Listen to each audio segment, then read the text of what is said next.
What's going on, guys? TalkAstonVilla here, back for another match review, and this is the Aston Villa versus West Brom match review, finishing 1-0 to the Baggies at the Hawthorns, 3 p.m. kickoff. And obviously, as a Villa fan, you'd be pissed off, and rightly very so. You should be. Lost a derby, local derby, and it always sucks, but we gave it to them. Simply just gave it to them. That 10 men going down, Kieran Richardson, stupid tackle. Should it have been a red? Leave in the comments below. I'll get to it later, but first I went to Twitter like I always do post-match and get your thoughts. If you want your tweets read out post-match, at TalkAstonVilla is the place to find me. I ask it after every match. At first we have here at Danny Statter saying, I think that because AVFC made Craig Gardner, he should not have celebrated. It was disrespectful. Not really. He's played for Birmingham too. Whatever. It was so long ago that he's left. There's other players, if you really want to be anal about it, you can hate them instead. Next we have at FL3_7CH. Richardson is the only person to blame, and the Baggies are a wank. I didn't think West Brom played well. When Villa were down to 10 men, they still didn't play well. It was that kind of case of they just got a goal because they had an extra man, and that's really the only reason, and our defending was diabolical at that one point. Next we have at Bradley_D7 saying, lost to the Baggies.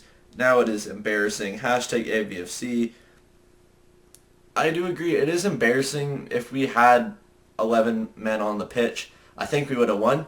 We played well in the first half. We came at them like we did in the last few games. Obviously, we haven't lost in, 5? So it was one of those things where we could continue momentum until the, 23rd minute when Richardson went out, something like that. Next, we have at the Villain's Voice saying, disappointing, mate. Showed very little going forward. Thought we fought well with 10 men. Lambert's sub decisions were baffling, and I couldn't agree more. He doesn't know what to do, which leads me to believe these last 5, 3 draws and 2 wins were not him. It was the team playing as a team. He has nothing to do with it. He's just someone to fill a position, in my opinion. He doesn't know what to do. He doesn't make the right substitutions. Charles Nzogby looked average, if not even poorer again. I think he has to earn his spot back in the team. Next, we have at Matthews_Day. Should have got a point with chances we had. Richardson cost us the game. Positive is, Richardson is now out for 3 games. I guess that can be a positive. I don't know, was it really a red card? Tell me in the comments below again. It's just one of those things. I don't know, we have to play United now. Cleverly can't play now too, so it's kind of one of those things in the midfield. What's going to go on? I'm interested to see who's going to start against United.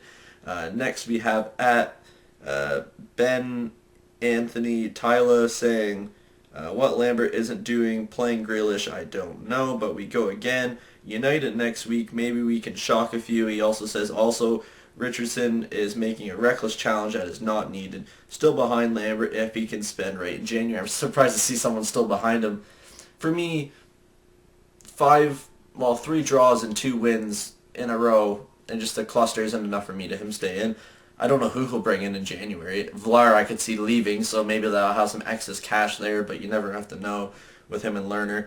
At the Villa blog, saying typical Lambert, didn't want to lose, and when we are, he hopes swapping defenders will be enough. Totally agree. It's pathetic. Why would you put Vlaar on to press up the field? It will be a bigger individual going up. That's really about it. It's just, I'm flabbergasted at that decision. Why not put on Grealish or another attacking, go 3 at the back? I'd rather honestly lose 2-0 and know that we went for it than lose 1-0 and know we just sat back even with 10 men. Next we have at the Baggies Way, obviously a West Brom run Twitter, saying, would have been a travesty if Albion hadn't won that, dominated after the red card.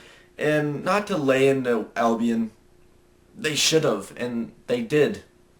But they didn't take advantage of many. They were very sloppy. The only reason they scored that is because our defending at that one point was diabolical. I thought Okore played very, very well. I'll play the goal for you a little bit. Really kind of a scuffle in the box. Okore couldn't clear. It just really kept bouncing around after deflection, and Gardner got on the end of it. What more can you say? It was just one of those things that is almost always going to fall to a West Brom player, and it did. And We just couldn't get an equalize, obviously 10 minutes harder. We should have made more attacking substitutions. Vlar shouldn't have came on. I thought maybe Grealish or someone who has more of an attacking finesse about him or panache about him or whatever about him can come on instead of another defender. What's that add? Another head in the box that's not going to get anywhere. And I can't be too mad because of the run we were on, but this would have been a nice, at least a point, or a win would have been a nice thing, but a point, whatever, I would have taken it. Now we have United next, which realistically lose that too, and we have another negative spiral coming at us, which really don't know what to say about that. Anyways, guys, leave your thoughts in the comments below. Like the video and all that stuff. Let me know, was it a red card on Richardson? Was it too harsh? Thoughts on the game, thoughts on going on to United next weekend. And I'll see you guys next weekend for the United game. Peace out.